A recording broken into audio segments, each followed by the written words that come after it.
Salut à tous, j'espère que vous allez bien. Bon, aujourd'hui, regardez derrière moi. Est-ce qu'il y a un truc qui choque ou pas là? Je sais pas si on voit bien.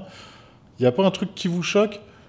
Il n'y a plus de briques? Regardez, j'ai plus de briques, ça y est, c'est fini. Je les ai descendues, pas tout seul. J'ai demandé de l'aide, j'aurais jamais pu tout seul de toute façon. C'était super relou et ça aurait été super fatigant. Donc là, j'ai demandé de l'aide, on m'a aidé, on a descendu tout ça. On n'était que deux et avec un petit système bien sympa, tranquille, franchement tranquille. J'ai fait exprès de garder une brique pour vous montrer. Je prends juste la brique. Au cas où, si vous avez le même problème, faites ça. Vous allez voir, ça va tout seul. C'est vraiment... faut être deux, un en haut, un en bas. Vous prenez la brique et vous la posez sur ça. Et franchement, ça descend nickel. Bon, je vous l'avoue, il y a quelques petites briques qui ont explosé. Surtout les briques, les home bricks, vous savez. C'est celles-là. Elles ont un peu explosé, les home bricks. Elles sont pas costauds. Les porothermes étaient costauds, mais les home bricks, comme je vous zoome dessus, vous avez vu là, regardez les alvéoles, elles sont super écartées, donc ça explose un peu. Alors que les porothermes, toutes les petites alvéoles, elles sont beaucoup plus costauds. Donc regardez, vous mettez ça, vous penchez un petit peu, j'espère que ça va pas exploser, hein, mais et vous lâchez. Et voilà, ça arrive en bas, nickel. Et elle n'est pas pétée. Bon là, je vous avoue que j'ai touché un peu sur le côté. J'ai pas trop bien géré. Si vous devez faire ça, que c'est des trucs assez lourds, ça descend très bien. Honnêtement, top. Bon allez, maintenant c'est parti. Je vais pouvoir commencer à faire un peu de BA13. Donc dans la partie salle de bain, il faut que je passe ça. Et il faut aussi que je fasse la petite partie, comme je vous ai dit, électricité, mais pour les lumières. Donc pour cette salle de bain et pour la salle de bain parentale. Donc je vais faire ça rapidement, je tire juste deux câbles, surtout pour celui-là. Je vais tirer un câble assez long pour aller là. Et après pour l'autre, je le ferai en même temps que le placo, ça sera beaucoup plus simple. Donc c'est parti, je commence ça, j'avance sur ça. C'est parti.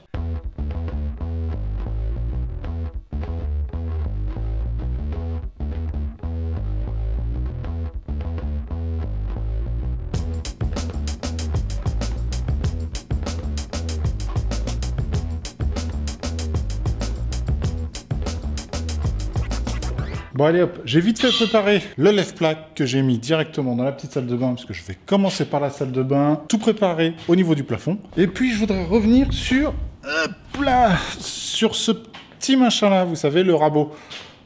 J'ai eu ma réponse. Je le vois plus dans cette utilisation-là que l'autre façon. C'est-à-dire l'autre façon, d'après ce que j'ai compris. C'est vraiment d'après ce que j'ai compris. Après, je me suis peut-être trompé aussi, hein.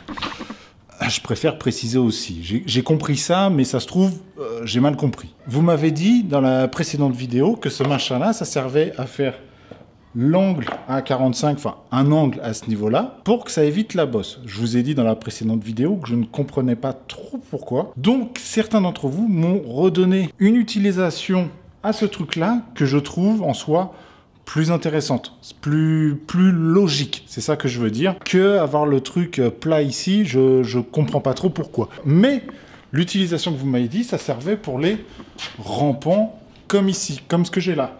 C'est-à-dire, au lieu d'avoir la plaque ici, qu'elle soit droite et coupée droite ici, et que ça me fasse un gros trou, parce que je le sais, ça j'ai déjà eu le cas, où ça fait un trou à la jonction des deux plaques, ça fait un trou, et c'est chiant, c'est dégueulasse, quand on fait la bande, c'est chiant. Et c'est vrai qu'avec cet appareil-là, ça m'évite ce problème-là, vu que ça me fait une coupe à 45, parce que ça vient vraiment à fleur de l'autre plaque, et ça me permet à ce que la bande soit le plus propre possible. Là, je dis oui à 100%. Sur l'autre raison, je pige pas. Essayez de me mettre un lien de vidéo, je vais regarder ça à 100%.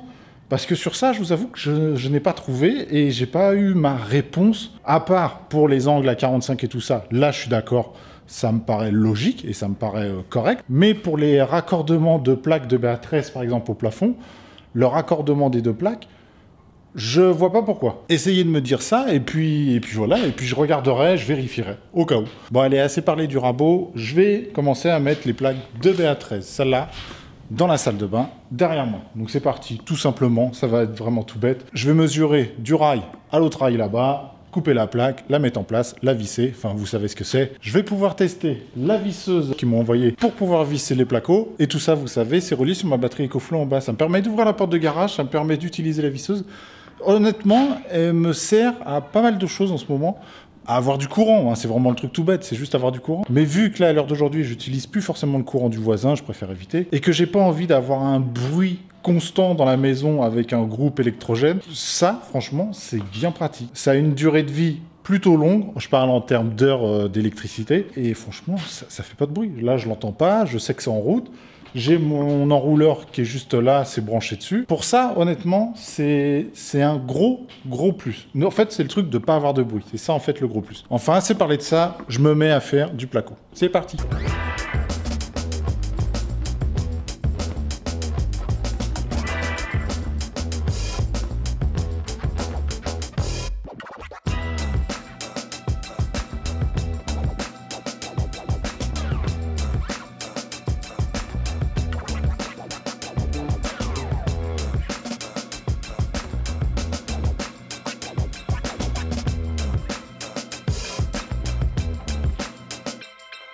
Première plaque, première inauguration. Bon, fallait que je prenne un peu mes marques, hein, je vous l'accorde, j'ai un peu galéré à la mettre. Pour une fois, je suis d'accord avec vous, j'ai un peu galéré. Mais voilà, je suis bien content et c'est surtout que j'ai fait très limite. J'ai vraiment fait au millimètre près, donc la prochaine fois, la prochaine plaque, je vais la couper un petit peu plus petite. Bon, tout ça c'est bon. J'ai pu essayer un peu la visseuse, la Peugeot. Elle fonctionne plutôt bien. Je vous le dis clairement, voilà, Peugeot classique, il n'y a pas de souci. L'embout là, ici, se règle, c'est-à-dire quand je tourne ça, cette partie-là, par exemple je le visse, l'embout ici va sortir plus, donc ça va s'enfoncer un peu plus sur le placo. Et vice versa, quand je dévisse, forcément, la vis sort un peu plus. Donc suffit de la régler et après vous êtes tranquille. Donc là, je continue à mettre les dernières petites vis sur cette partie-là, et je pense que je vais mettre directement toutes les autres plaques, terminer cette partie-là, et après, je ferai les trous pour les lumières et les trous pour la VMC. Dans la logique, je serai d'accord avec vous, on ne fait pas comme ça. Mais dans tous les cas, vous savez, j'ai accès partout, là encore. Donc je peux toujours passer les câbles. Mais au moins, là, je vais tout mettre en place, toutes les plaques. Faire le trou après, comme je vous dis, de la VMC. Mettre toutes les lumières aux endroits que je veux. Après, c'est bon. Après, je continue de plaquer tout le reste. Donc c'est parti, je continue ça. J'avance sur le BA13. C'est parti.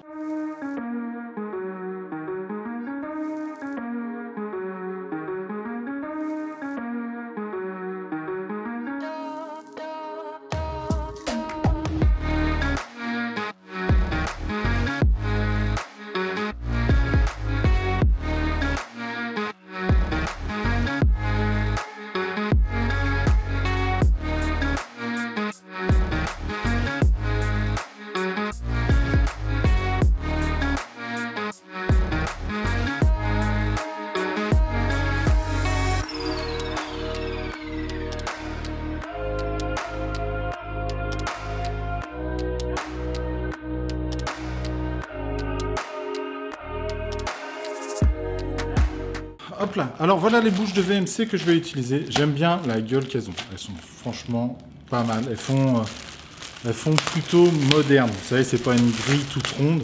J'aime plutôt bien quand c'est carré et au moins c'est propre, enfin c'est lisse. Regardez, c'est vraiment... Vous mettez ça au plafond, c'est propre. Et d'après ce que j'ai compris, on peut régler un petit peu les ouvertures. C'est-à-dire ici, là, il y a un petit truc. Ici, comme je dis, on peut régler un petit peu. C'est-à-dire, si je suis coincé dans un mur, c'est-à-dire j'ai un angle ici, j'ai des petites lamelles là que je mets comme ça, je les soulève et ça va éviter que l'air soit recraché ici contre le mur. Pour aspiration, vous laissez tout ouvert. Quand ça recrache de l'air, vous savez, de temps en temps, ça peut faire des petits fils de poussière, des petites choses comme ça. Donc c'est vrai, quand il y a un mur, ça va partir dessus et ça risque de tacher votre mur un petit peu. Pas grand-chose, hein. Vous repassez un petit coup de chiffon, ça l'enlève facilement. Mais au moins, là, avec ça, vous le mettez dans un angle. Si vous avez l'angle qui fait ça, ça va souffler par là, directement. Ça ne va pas souffler contre le mur. C'est le côté, je trouve, pratique et elles ne sont pas si chères que ça. On n'est pas forcé de mettre une fortune dans les bouches de VMC, c'est juste une question d'esthétisme. En soi, c'est la seule chose. Donc c'est parti, je la mets en place, vous allez voir, c'est assez simple. Je mets ça en place, je fais mon trou par rapport à ce diamètre-là avec ceci, un petit couteau aussi. On fait le trou arrondi, on met ça en place et c'est fini. Et puis c'est tout. Et puis c'est parti, je continue ça.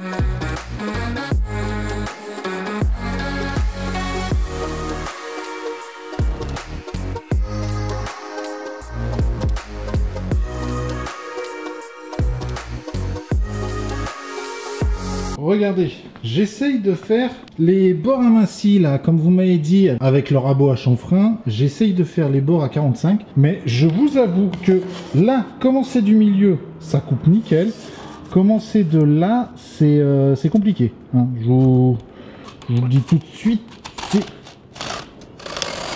c'est compliqué, faut bien appuyer dessus pour que ça fasse le truc propre, sinon ça abîme tout. Et vous allez voir mon inquiétude que je vais avoir, c'est par exemple ici, regardez, je suis pile à un ras entre les deux rails, mais quand vous regardez, ma vis, elle est vraiment, elle tient, mais c'est vraiment à la limite, hein. Ça, franchement, à ce niveau-là, je suis pas trop fan. À mon avis, c'est pratique parce que ça va mettre plus de matière vraiment dans le trou, dans le petit V que ça va faire tout simplement, ça va mettre plus de matière, donc moins de risque de fissure. Ça, je le conçois. Mais au niveau résistance, au niveau pile de la plaque et tout ça, c'est moyen. Je trouve ça moyen. Je continue, je termine cette partie-là et je vois si je continue ou pas à faire cette technique-là. Donc je continue, je fais ça, je suis tout rouge, je me vois en retour de caméra, je suis tout rouge, il fait super chaud, super lourd.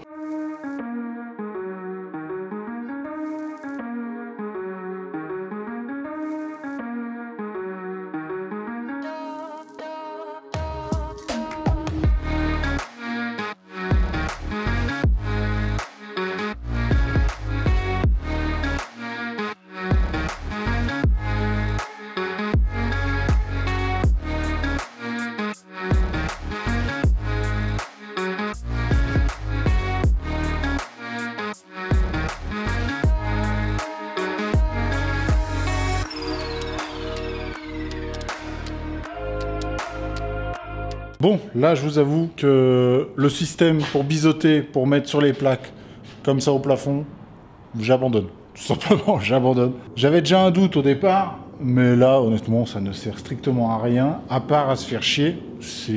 Ça sert qu'à ça. Ça sert juste à se faire chier. Parce que là, honnêtement, j'ai peut-être un truc un peu à 45, voilà. Mais au niveau des vis, regardez, je suis à ras. Au niveau de tout, je trouve qu'il n'y a rien qui va. Je comprends vraiment pas le principe de ce truc-là. Non, honnêtement, ça, pour moi, c'est un outil qui sert à rien. Pour ça, je parle. Pour les sous-pentes à 45 et tout ça, oui. Là, dans ce cas-là, je le comprends. Pour ça, je vais l'utiliser. Pour ça, honnêtement, je vois pas l'intérêt. Pour avoir plus de matière, j'écarte un petit peu les plaques et j'ai autant de matière. Donc je vois pas. En fait, ça je vois pas et je vais pas m'embêter avec ça parce que c'est une vraie galère. Ça coupe, mais ça coupe comme ça, on va dire. C'est pas un truc professionnel non plus. Ça fait pas, je trouve, super propre. Donc tant pis. Pour cette partie-là, pour la partie plafond, bon là je le laisse, il n'y a pas de souci, je vais le reboucher, ça va aller. Mais pour le reste, je vais pas m'en servir. Pour le reste des plafonds, je parle. Bon allez, je continue, j'avance les plaques petit à petit et j'utilise plus le truc à 45. C'est naze.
Bon, j'ai eu un petit bug avec la caméra, je n'avais plus de batterie, donc ça a coupé.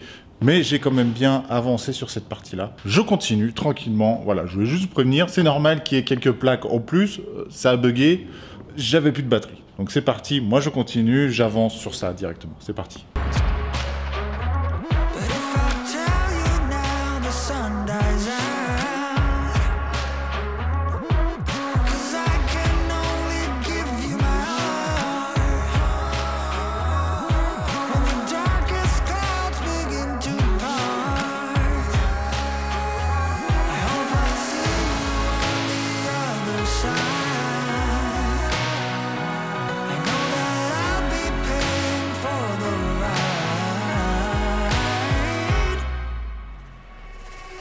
regardez-moi un peu la coupe de merde que je dois faire ici, là, pour aller là, au niveau de la poutre. Bon, elle n'est pas très compliquée, je pense que ça devrait rentrer. J'ai utilisé là, le petit appareil, le petit outil multifonction, là. Bien pratique, très pratique pour couper ça. Hein. Honnêtement, c'est pas mal. C'est quand même mieux qu'une scie ou un couteau scie. Franchement, c'est pas mal. J'aime bien ce petit appareil-là. Bon, allez, c'est parti, je continue. J'essaye de mettre ça en place et sans la péter, surtout ça. Ça, c'est le truc chiant. Si on la casse, c'est mort. Donc c'est parti, je mets ça en place.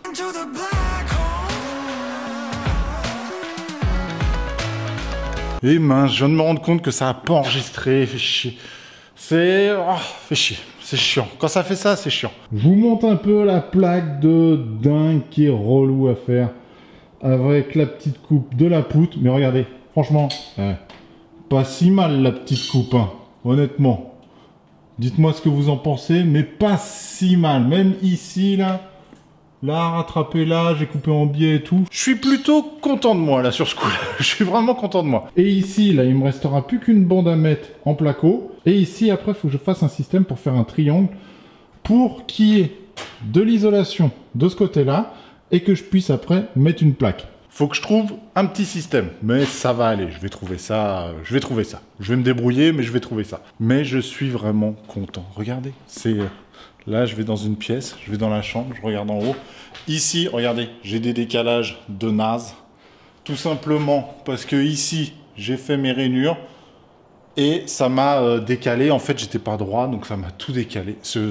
Là, pour cette pièce-là, je suis saoulé. D'avoir testé ce truc-là, je suis saoulé, tout simplement saoulé, ça me saoule.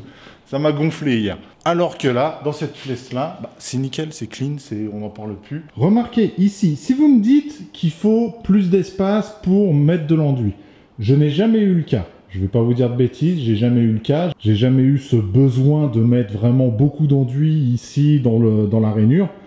Si vous me dites que c'est quand même mieux, je vais essayer, c'est pas le problème.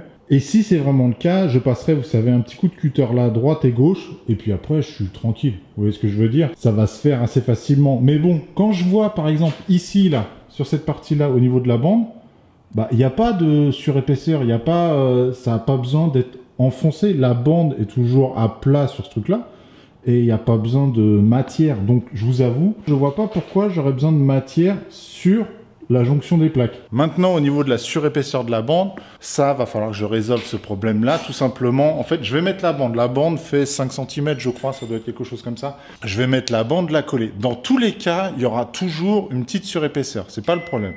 Le seul truc, c'est qu'il faut essayer d'adoucir cette surépaisseur-là. Que je vous explique, quand vous faites les bandes, ça va jouer à pas beaucoup de millimètres. On va dire, allez, je vais vous dire 2 mm, 3 mm grand maximum, en comptant l'enduit, la bande et tout ça, on va dire que ça fait 3 mm. Le but du jeu, c'est que vous avez une surépaisseur par rapport au reste de la plaque de 3 mm. Le but du jeu, comme je vous dis, c'est de adoucir ces 3 mm là. Si vous adoucissez 3 mm sur 15 cm, ça se verra un petit peu. Si vous adoucissez 3 mm sur un truc qui fait 30 cm, ça se verra déjà un peu moins, sur 40, sur 50, sur 60. En fait, plus vous allez prendre votre règle à enduit de grande taille, plus les 3 mm vont être adoucis sur l'ensemble. Et c'est à ce moment-là que ça disparaîtra. Et le mieux encore, pour vraiment lisser tout l'ensemble, c'est de faire un ratissage complet de tout l'ensemble. C'est plus simple dans le sens où ça rattrape tout, mais c'est plus long déjà à faire et ça coûte aussi un peu d'argent en plus, hein, faut le dire. Mais c'est surtout que c'est quand même long à faire, surtout quand on fait tout ça à la main, quand on fait le mélange et tout ça, et qu'on tire tout à la main. Je voudrais essayer, vous savez, à faire au rouleau. Je n'ai jamais fait. Vraiment, ça, c'est le truc que je n'ai jamais fait. Même à l'airless, j'ai jamais essayé. J'ai toujours fait à la main. Mais voilà, j'avais des petites pièces où, quand j'ai fait chez moi, à la fin, honnêtement, j'en avais un peu ras le cul. Hein, on va dire clairement, j'en avais ras le cul à faire ça. Donc, je voudrais essayer au rouleau. Je vais voir ce que ça donne et voir surtout si c'est beaucoup plus simple. Je pense que oui, ça, c'est vraiment un gain de temps. Le seul truc, c'est que ça coûte quand même plus cher. Ah oui, et aussi, je vais vous montrer autre chose. Regardez, ici, la plaque, toc, je me décale. La plaque, j'ai la rainure qui est là et je la fais tout le long ici. Ça, on est d'accord, parce que comme vous avez vu, ici, il y a un petit renfoncement, c'est pour mettre la bande, et elle se verra le moins possible. Pour les raccords comme ça, il faut les décaler. Ici, vous avez ça, là, j'en ai une autre coupe. Vous voyez, je les décale exprès. Parce que tout simplement, ça choquera moins. Ça fera pas une bande vraiment tout en longueur avec une surépaisseur. Et avec les lumières, vous savez, des lumières rasantes ou des choses comme ça, on pourra la voir plus facilement. Alors que juste les décaler à chaque coup, ça évite un peu ce problème-là. On pourra toujours le voir vraiment en regardant, mais ça se verra quand même un petit peu moins. Bon allez, je continue, j'avance. Bah, il me reste plus que la petite plaque à mettre là et le petit renfoncement au niveau de la fenêtre. Et après, j'ai fini cette pièce-là.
Parfois, c'est plus rapide avec ça quand même.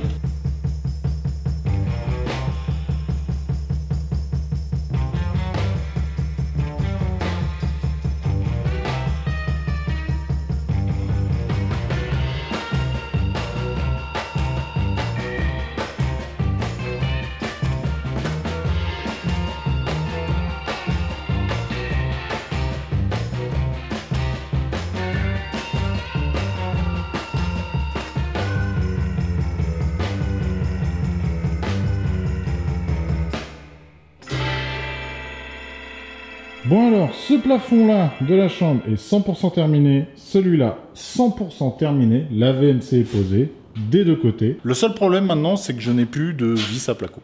Je vais aller chercher des vis à placo, j'en ai plus. Ça part à une de ces vitesses, ces foutues vis, c'est un truc de dingue.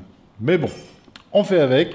Je vais aller chercher des nouvelles vis et je vais aussi aller chercher, vous savez, les petites lumières à mettre dans la salle de bain. Donc dans cette salle de bain, je pense que je vais en mettre 6. Tout dépend des lumières que je vais trouver. Et dans la petite qui est là-bas, je vais sûrement en mettre 4 à voir comment je les mets et qu'est-ce que je mets exactement. Bon allez hop, je vais chercher ça et on se retrouve tout de suite après. Et je vous montre ce que j'ai pris comme lumière. C'est parti. Bon ça y est, je suis de retour sur le chantier. J'ai été m'acheter mes petites lumières. Je vais vous les montrer. Elles sont franchement sympas. J'aime bien. J'aime bien le côté design de la lumière. Regardez, c'est celle-là. Alors c'est des Pullman. C'est quoi la référence? J'en ai aucune idée.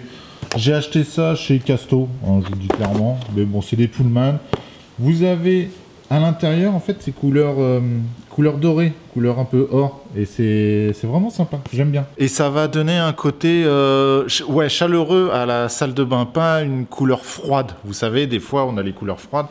Ici, en Kelvin, elles sont à 2700. Plus vous allez augmenter en Kelvin, plus vous allez avoir une couleur bleutée, c'est-à-dire une couleur plus froide.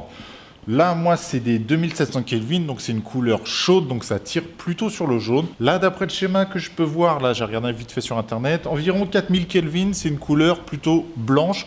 Et au-dessus, quand on commence à aller sur les 6000, 6400, là, c'est écrit, c'est des couleurs plutôt bleues, c'est des couleurs plutôt froides, tout simplement. Mais ça, honnêtement, faut bien regarder. Quand vous faites une décoration de maison, quand vous jouez un petit peu avec les lumières, si vous voulez un salon, admettons, assez chaud, vous allez partir justement sur des lumières plutôt jaunes.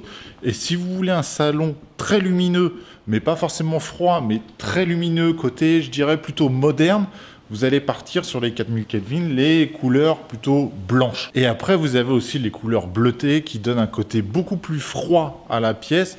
mais qui éclaire pas mal, hein, c'est pas le souci, mais ça donne un côté froid à la pièce. Sur ça, je vous avoue, je suis pas trop fan. En général, vous allez trouver des couleurs blanches ou des jaunes. Les bleutés, c'est plus rare. Mais elles sont bien jolies. Je vais vous ouvrir un paquet directement, mais vous allez voir, elles sont vraiment... elles sont sympas. J'aime beaucoup. Regardez, alors tout l'entourage, là, toute la partie blanche, c'est de l'alu. Ça, c'est bon. Et par contre, la partie intérieure, ça doit être une sorte de PVC, un petit truc. C'est pas de l'alu, ça, je suis quasi sûr. C'est une sorte de plastique directement. Après, vous avez la loupiote qui est directement dedans, mise par-dessus. Au niveau de l'accroche, hein, c'est toujours pareil, vous savez. On lève ça, on le met dans le trou. Et ça vient serrer avec le placo. Mais elles sont vraiment sympas. J'aime beaucoup. Alors, elles sont IP44. Donc ça, c'est bon pour aller dans les salles de bain. Il n'y a pas de souci. Faut juste vérifier. Ça, par contre, c'est au niveau, vous savez, des salles de bain. Faut respecter des certaines distances et des certaines hauteurs. Je vais vous montrer ça vite fait. Alors, comme je disais, par rapport aux lumières, vous avez des règles. Là, moi, c'est des IP44. Les IP44, je peux les mettre à peu près partout, sauf réellement dans la douche ou carrément dans l'eau, dans la baignoire, dans ces trucs-là. Ça, vaut mieux éviter. Au niveau de ma hauteur de plafond là que j'ai là, je suis à 2,60 m, donc je peux mettre n'importe quelle lumière. J'étais même pas obligé de partir sur des lumières un peu étanches, des trucs comme ça. Je pouvais partir sur n'importe quoi. Dans tous les cas, je suis bon. Au niveau des normes, je suis bon. Parce qu'à partir, là, je lis par rapport au schéma, hein, parce qu'à partir de 2,25 m, on peut mettre ce qu'on veut. Il n'y a pas de souci. Donc je suis à 2,60 m, je peux mettre largement ce que je veux. Maintenant, au niveau des lumières, au plus près dans l'eau, c'est-à-dire quasiment dans la douche ou quasiment dans la baignoire, même j'ai l'impression qu'on peut même les mettre dans la baignoire, c'est des IP67. Après ça, vous avez les IP65, on peut les mettre dans la zone, c'est-à-dire dans la zone de la baignoire. C'est-à-dire que je m'explique, vous avez une baignoire ici, là, hop, je suis dans ma baignoire, je peux mettre une lumière là, IP65, je peux la mettre là, il n'y a pas de souci. Et par rapport aux IP44, il faut être à environ 60 cm du point d'eau, c'est-à-dire pas forcément du robinet, mais de la vasque. En tout cas, je vous mets le petit schéma là sur le côté, vous regardez, ça vous donne une bonne impression de ce que je viens de vous dire. Mais voilà, faut garder un peu cette idée-là en tête pour être dans les normes quand même, parce que c'est quand même bien pratique et on va pas nous la jouer Claude François. Bon, allez, sur ce, c'est parti. Moi, je vais continuer. J'ai été me rechercher des petites vis parce que j'en en avais plus. Ah oui, et surtout, j'ai été me chercher ceci. Une petite scie cloche en 80, non, en 79. Les lumières, normalement, le trou, c'est en 80. Mais il n'y a pas de scie cloche de 80. Donc, c'est complètement naze. Hein. Je vais faire avec. J'ai 79, donc ça devrait aller hein, quand même. Mais c'est complètement naze. Hein, de ne pas avoir le trou, c'est nul, c'est chiant. C'est chiant. Il n'y a pas de 80, il n'y a que du 79. Mais bon, allez, c'est parti. On perd pas plus de temps. Je vais reprendre le placo. J'ai nettoyé vite fait cette petite pièce-là.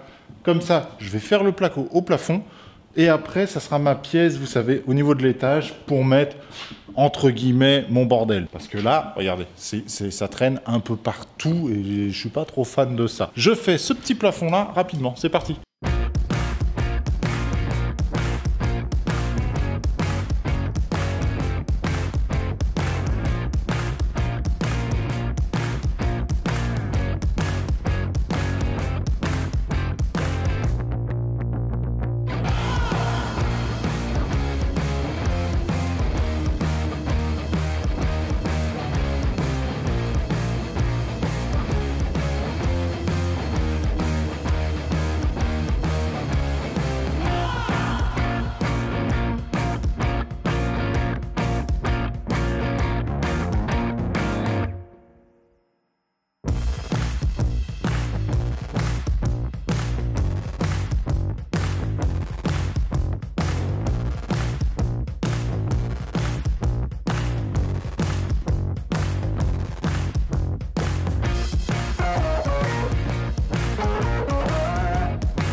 Bon, je voudrais vous montrer un petit truc que je fais au niveau du plafond, vous savez, quand je tombe pas exactement sur les rails. Normalement, on est censé tomber à la moitié des deux rails, mais déjà, je suis pas trop fan de ce système-là, parce que quand on regarde un rail, c'est déjà pas très large, ça fait quoi, 5 cm à peu près. Donc ça voudrait dire que la feuille de papier repose sur 2,5 de chaque côté, ce que je trouve déjà aberrant totalement. Donc moi, ce que je fais, par exemple, ici, vous pouvez regarder, j'ai le rail, il est là. Celui-là, c'est mon rail habituel.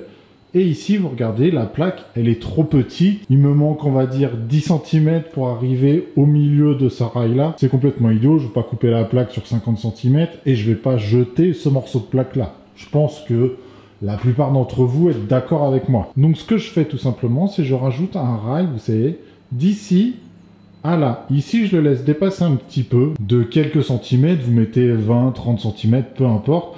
Faut pas laisser 2 cm, c'est complètement idiot. Donc vous laissez un petit peu dépasser, regardez, là j'ai mis 2 vis, ça tient le rail, j'ai vissé le rail sur la plaque, et ici, tout est nickel. Comme ça, je vais arriver avec la prochaine plaque, là, celle-là, la grande, complète, qui va arriver jusqu'à là, je vais visser sur le rail ici, ça on est d'accord, et je vais aussi visser sur la partie là, comme ça, les deux seront exactement au même niveau, et ça va tenir, tout simplement, ça va tenir. Et il y aura pas de fissures, il n'y aura pas de tout ça. Je m'y attends. En commentaire, là, les énervés des DTU et tout ça, il n'y aura pas de fissures, il n'y aura jamais de tout ça.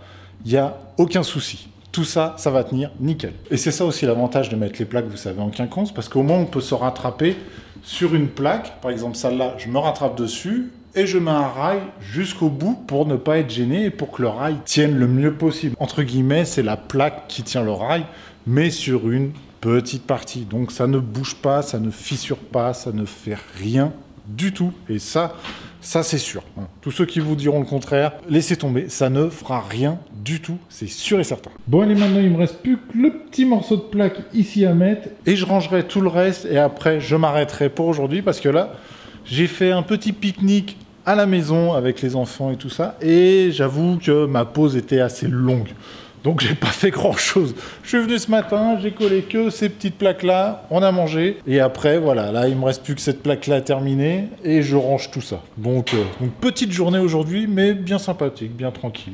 Faut profiter un petit peu. Il fait beau, il fait chaud. On est samedi, on profite tranquillement et je suis bien content de ce que j'ai fait. Honnêtement, je suis bien content. J'ai pas énormément de chutes par rapport à toutes les coupes que j'ai pu avoir. Regardez, j'ai vraiment que ce tas là et encore toutes ces chutes là, celles-là, les grandes. Je sais très bien où je vais les mettre, à peu de choses près. Après, voilà, les grandes longueurs comme ça va être poubelle. Et le petit bout qu'il y a là, ça va être poubelle aussi. Mais tout le reste, là, les grandes qui sont comme ça, là, je vais pouvoir les mettre, vous savez, au niveau des rampants, là. Ça va aller nickel, elles sont assez grandes, donc pour ça, c'est plutôt cool. Elles vont aller nickel à ce niveau-là. Je vais pas avoir énormément de chutes, et ça c'est plutôt bien. Parce que des fois, c'est vrai, on a des trucs et on a des chutes de partout et c'est chiant. Ça fait perdre beaucoup de placo et beaucoup de chutes et c'est chiant. Honnêtement, c'est chiant. Au prix des plaques, vaut mieux éviter d'avoir le plus de chutes possible. C'est pour ça, mon petit système là, ça vous permet d'éviter d'avoir trop de chutes, tout simplement. Donc c'est parti, je continue. J'avance sur cette partie. Enfin, je termine ça et je range un peu tout le chantier.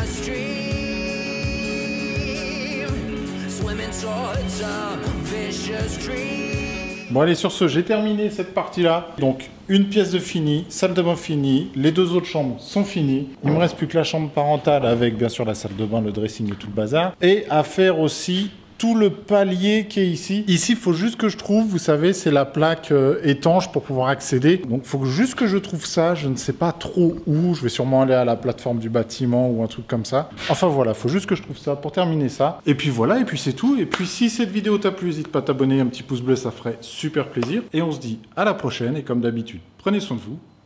Ciao!